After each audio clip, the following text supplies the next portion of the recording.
So good day mga sir. So ngayong araw mag-unbox tayo ng ating Easy screen ng brand 1911 siya. So bagong unit natin to. So pag nag-avail kayo niya may kasama ng green gas. So ito yung green gas natin. Then 2,000 pieces na BBs o bala. So unbox na natin to. So 1911. So brown yung ano niya. So sa handle niya. So wala tayong railing sa ilalim. Hindi tayo pwede maglagay ng flashlight or laser kahit sa ibabaw. So meron na rin naman siyang sight. So wait. Para malinaw. So yan pwede nyo, pagka meron kayong sisipatin or meta-targetin. Then syempre metal body.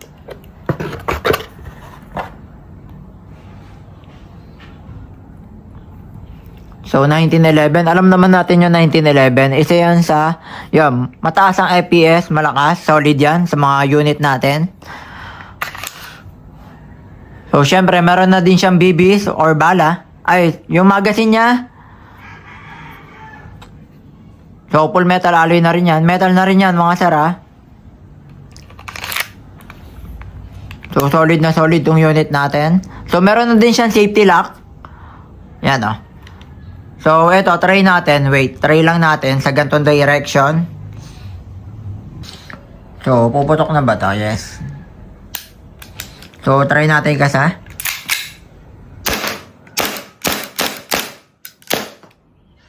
So, yun. Sabay din yata naubos yung gas tsaka bala. Check natin.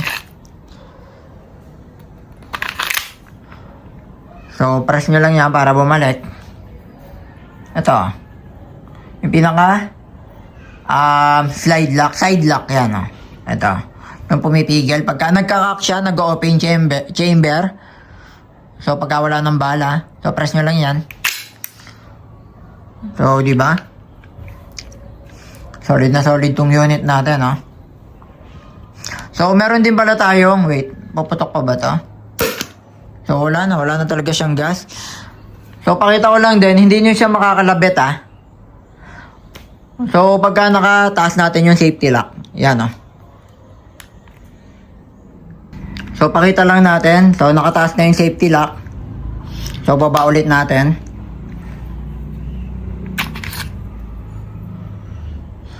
So, makikita nyo dito, wala siyang laman na green gas. Wait, Yan Pagka walang laman na green gas, makikita nyo yung bulb sa likod.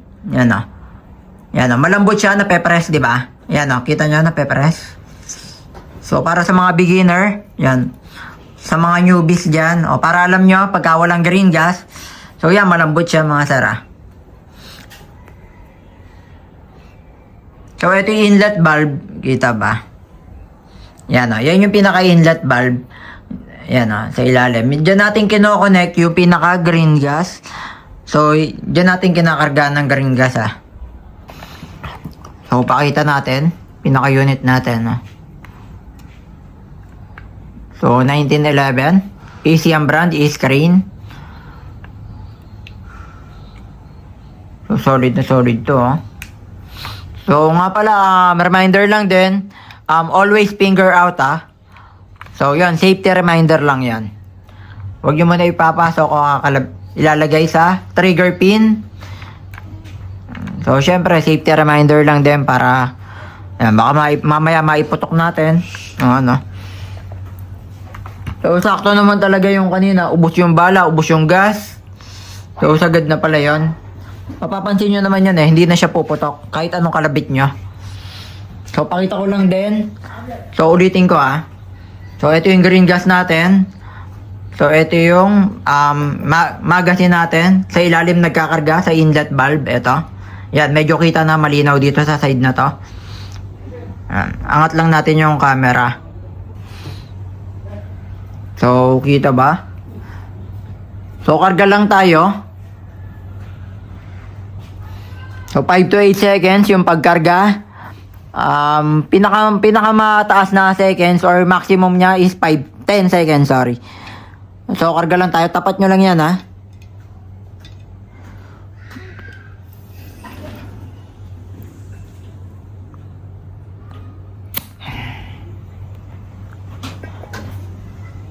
So, nakapaglagay na tayo ng green gas. So, mapapansin nyo So, hindi nyo na siya mapipindot. Hindi na mapipindot yung bulb sa likod.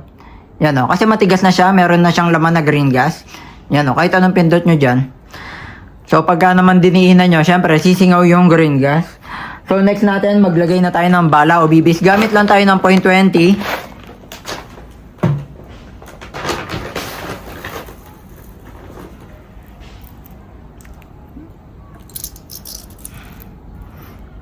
So, baba nyo lang yung spring Ibababa lang yan para sa mga newbies din o baguhan pa.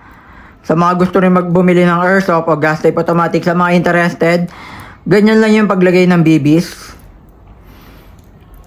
So, sa mga gusto mag-avail, message lang tayo sa Facebook page ko, Chris Airsoft Toys Cab. Sa bawat video, nilalagay ko naman yung link doon.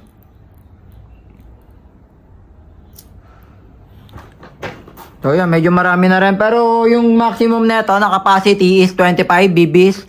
So, inanon ko lang to. Siguro nasa 15 pieces to. Then, balik na natin sa unit natin.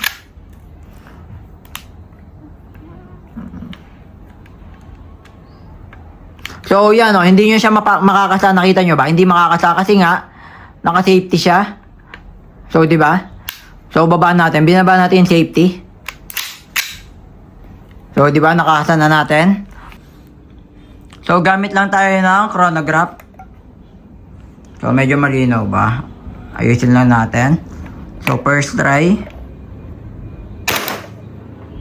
So, yan. Medyo nagpapalamig lang yung unit natin. 247.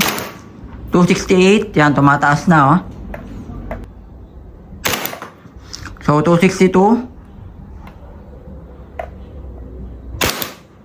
So, wala pang lumabas. So, isa pa. So, 251. 259. So, yan napaka-solid ang unit natin. So, 1911, caliber 45, easy ang brand, E-screen. So, paano nga ba bumalik sa dati? Press nyo lang yan So, wait lang. Yung side lock. Yan, kita ba? So, press nyo lang yan. Message lang tayo sa mga interested sa Facebook page ko, Chris Airsoft Toys Cab.